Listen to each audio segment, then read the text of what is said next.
Also on the edge. Before we have a long conversation with this lovely lady, she's not a godmother of porn, but she's one of the most famous actresses in the history of adult movies. Former gubernatorial candidate of California, Mary Carey. Everybody, Yes. who's appearing at Treasures? Is that what I understand? Yes, Treasures. And how do you say that name? Mississauga? Mississauga. Treasures in you got it. Mississauga. You got It's a it. gentleman's club. Yes. And Full nude. Full nude. Yeah. Is that what you just said? You're gonna go Yeah, full well, nude because the you whole night? can't in, Oh, yeah, I love in being the naked. States. Do you still love being naked? I do.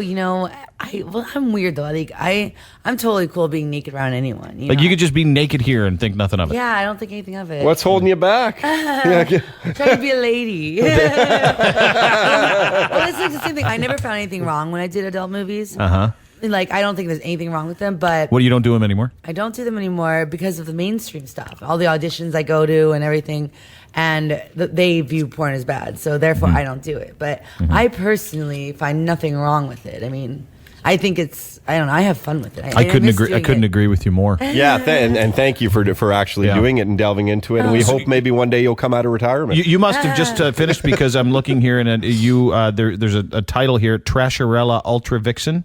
Oh, God. That was in 2011. And that wasn't a porn, though. That was a mainstream movie. Trasharella Ultra Vixen? It's my girlfriend. It's actually like my girlfriend, who I swear to you is like mentally handicapped.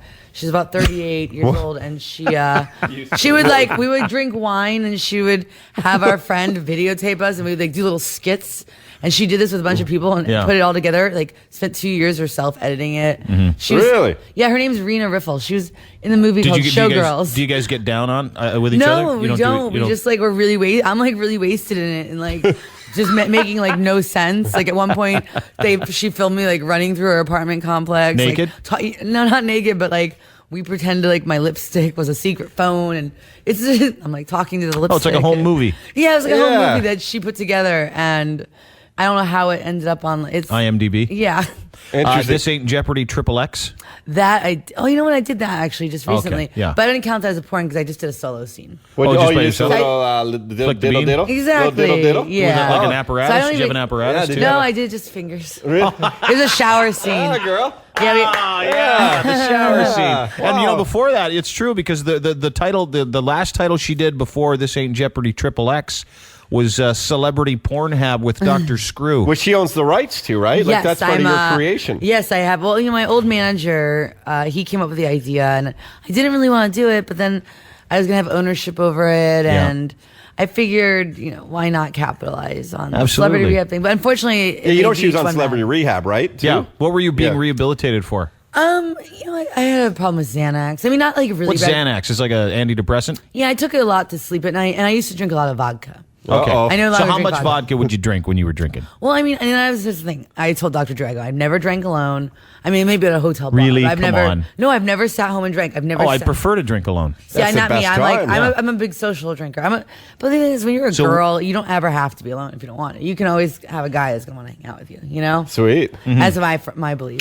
Oh no, Todd and I have maintained that it would be the greatest thing in the world to be a chick, because pretty A, girl. you'll never be lonely, and B, there's always something cylindrical you can use. Yeah, it's so easy to find. Yeah. For a guy, we need a cold or something. Yeah. No. Yeah. I mean, I did the Celebrity Rehab show mostly just to. But what were you? So you were there for a Xanax dependency? But I mean, how many Xanax would you do a day? Well, I just took it at bedtime. I would take like 2.5 the white bars. And it's funny because I never had a legal prescription until like my mom. She had jumped off a 4-story building, and I dated her neurosurgeon. And he was the one who gave me prescription. Jumped off a 4-story building and landed it? She survived. Wow. She landed onto her feet and then to her arm. So she broke her arm. She shattered her back, and she broke her legs. She had 12 surgeries. And that's the thing with I sometimes I'm a wimp when it comes to like needles and stuff. And whenever I have to get a shot or anything, I just remember what my mom went through. Yeah.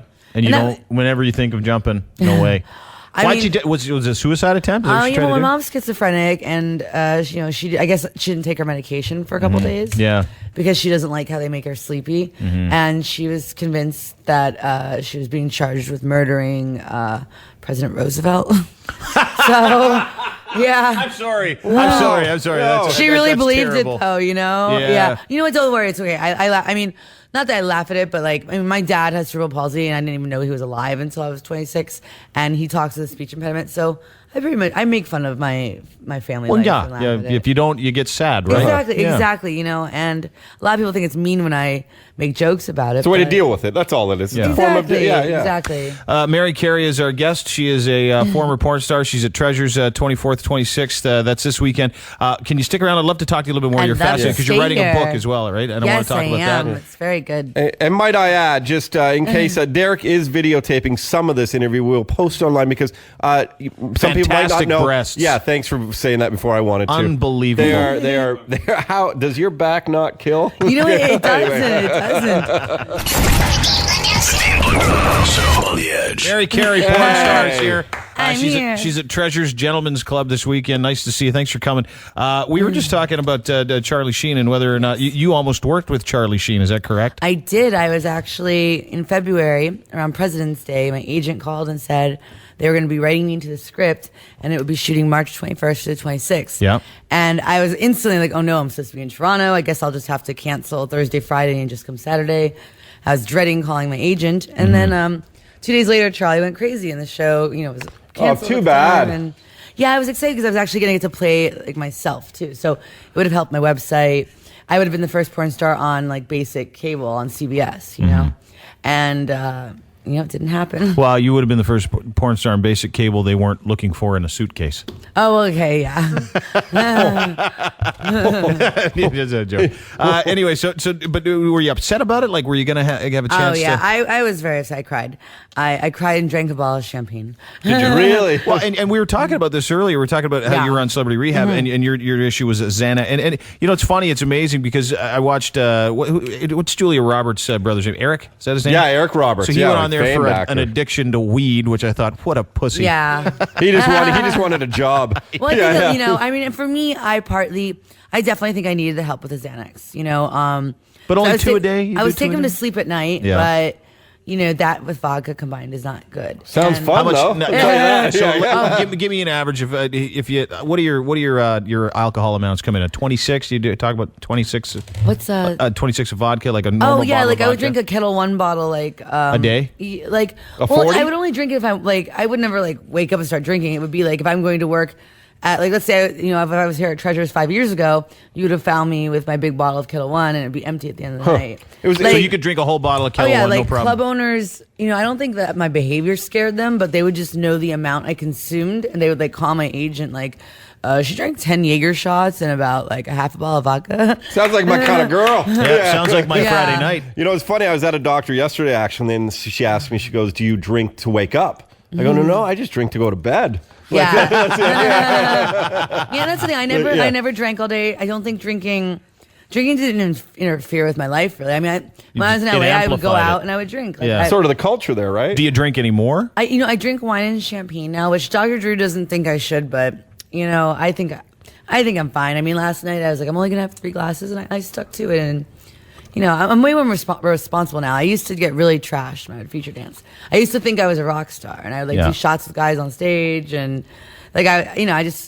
not that I had a big ego, but I guess I did. I thought I was the coolest person on earth. It is fun. But you know what? You bring up a good point. It's fun to get trashed. That's why people do it. You don't do it because it's a terrible time. And unfortunately, if you're functional at doing it, if you're getting trashed but still showing up for work and doing all that stuff, then all of a sudden you start to justify going, hey, this is sort of acceptable. Well, exactly. I used to think I had to drink to dance, but now I do it sober a lot of cities too, and I'm fine with it. I don't know how I did it as drunk as I was before. Oh, we've done shows like that for years. Your vagina's like, how did I pick up that $5 bill? Well, I remember one city I went to, it was our anniversary party, so I drank, like I said, 10 Jaeger shots and a bunch of double Kettle Ones. And then I guess for my last show, my boyfriend at the time, I don't even remember this, but this is what I was told. He walked me to the stage and was holding my arms and said, take 2 steps, I'll let go of you, and just drop to the floor and crawl. And apparently, I don't remember it, but I was in my little Bo Peep outfit. My agent calls me the next day and goes, the club says that you got on stage and you were rolling around headbutting customers. I said, I did what? And apparently, when I tried to collect my tips, I couldn't judge, and I was banging heads with people. And I guess I couldn't like really crawls. He said kind of rolling around. Yeah. He's like, yeah, they say if you have one drink of alcohol, that they're not paying you. So I didn't. So you had to abstain that night? Yeah, I had to abstain. But I wish I had a video of like what I did. Of you stage. headbutting people? Yeah. Meanwhile, every dude in Perv Row was like, man, she gets up close and personal. That's the best dance ever. That is interactive, man. So you do the celebrity rehab, and you're off the Xanax now. You don't do that. And I find that you're married as well. Is that correct? I am married. Yes.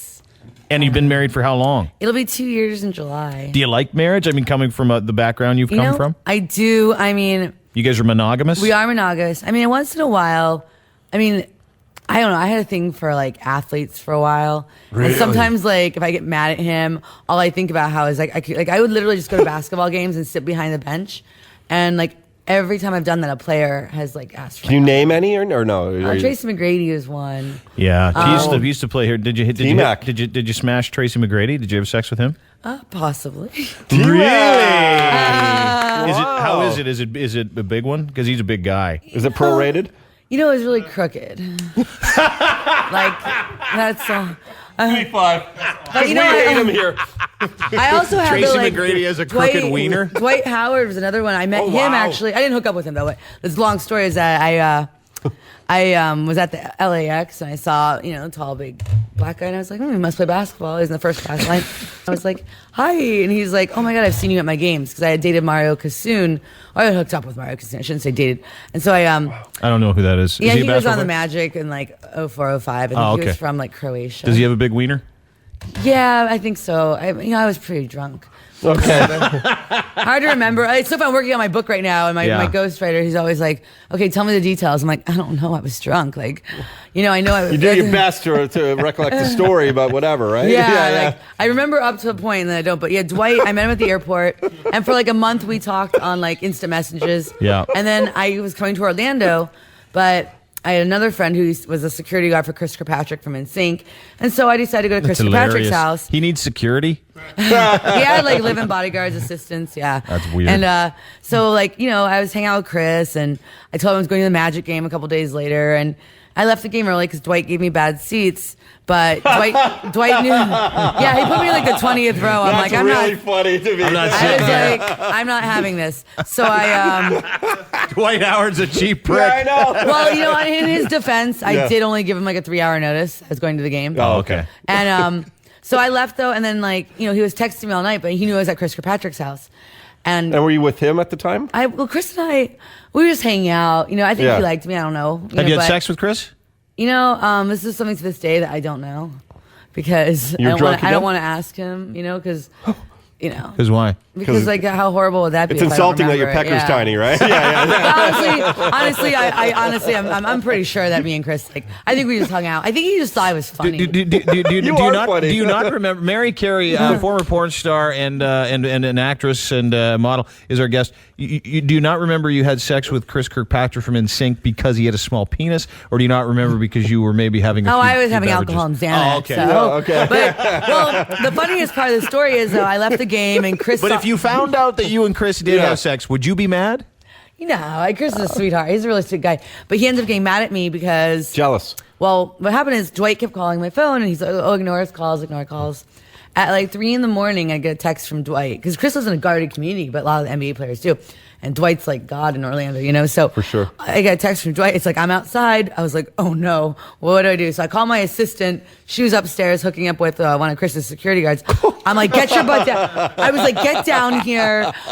Dwight Howard's here. I don't know what to do. So meanwhile, I have Dwight in like the living room and Chris in the other room, and I'm running I would have my assistant talk to one, I'd talk to the other. We'd switch and switch. Finally, I wanted to tell Dwight that he needed to leave. So I pulled him in the bathroom. And I guess he thought I wanted to hook up because he pulled his pants down. And I was like, no. Did he have a Superman cape on? Was it big? I imagine he's hung like a mule. Yeah, I think that one was big. Again, I was really wasted. So anything pre-celebrity rehab, anything pre-August. You might remember Dwight Howard's Johnson, no, I'm though, pretty right? sure it's big. Yeah. And I don't mind talking about this one because this Dwight story I've talked about a lot, and he got really mad at me for when the story was out there, but. I have, he was a good guy though. He's a really sweet guy. I mean, Yeah, we used to talk about the Bible a lot, actually. Yeah, you know, what you don't know is he loves the Lord, apparently. Yes. Even though he has a baby. Yeah. With one of the He dancers. loves what the Lord gave him. Yeah, well, I would too if I was hung like a mule. Well, he's the head of the Christian. I know. One of the things he got in trouble for in 2006 was that because after I told the story, And he had a baby mama. The NBA security people contacted him about it, and he was just really upset. And apparently, he was the head of like the Christian League of the NBA. Oh, the Christian Men's League, yeah. I don't, I hate how people think, oh, you did porn, you must not love God or whatever. But I'm like, I'm a good person. Just because I chose to, do this, it doesn't. People have sex all the time. Yeah, Just because you're having exactly. sex in front of camera for the billions who pretend not to see it that Yeah. are watching it doesn't make And you you're the mentioned bad God's person. name a lot in your movies. Yeah, too, big right? time. Especially in Kick-Ass Chicks 41, Vegetarians. You say it a lot. Some of these titles aren't. You could have gotten more creative. Did you name any of these titles that you've been in, by the way? You know what? I'm trying to think. No, I haven't. Except for the Pornhub one. Dr. Yeah, that Screw. one. But Yeah, that was yeah. actually, I didn't even actually come Yeah. up with that one either. I did not name them. Although I did direct 3 movies. Did you? Which ones did you direct? They were called Mary Carey Rules, volumes 3, 4, and 5. Is that who did 1 and 2? And when did you decide you wanted to 1 and direct? 2 was Yeah. before I ran for governor. Okay. After I ran for governor, I said, I'm now directing. You Wow. know? How did that get? Is that tough to direct a porn? Is I that, was really funny. I get really into like the acting part, and then when it was time for the sex, I was like, thought okay, you guys know what to I thought do. you were terrific in Five Guy Cream Pie 5. Okay, now that one, I get so mad that shows up because I didn't do the whole cream pie thing. What they do is the guys draw numbers to see who goes first, second, third, and so I was in charge of holding the thing. Yeah. But I hate that shows up because people might think I actually You did that part of it. Oh, yeah. Oh, You yeah. did We do met that part wow. Well, anyway, I was going to get into Firestarter. No. Yeah, okay. You don't need Yeah, to. I don't- The Dean Blundell Show on the Edge.